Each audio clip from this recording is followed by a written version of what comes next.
వెళ్ళిపోదామా సార్ ఆరంగర్ అంటే ఫ్లైఓవర్ మీదకి వెళ్ళిపోదాం అంటున్నాను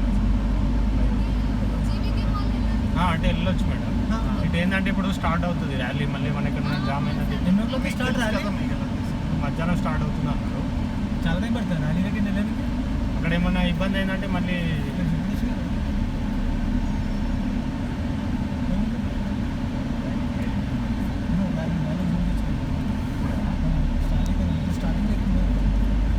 అంటే వెహికల్స్ వెళ్ళనివ్వరు సార్ ఆ వేలోకి వెహికల్స్ వెళ్ళనివ్వరు సార్ క్లోజ్ చేసేస్తారు రోడ్స్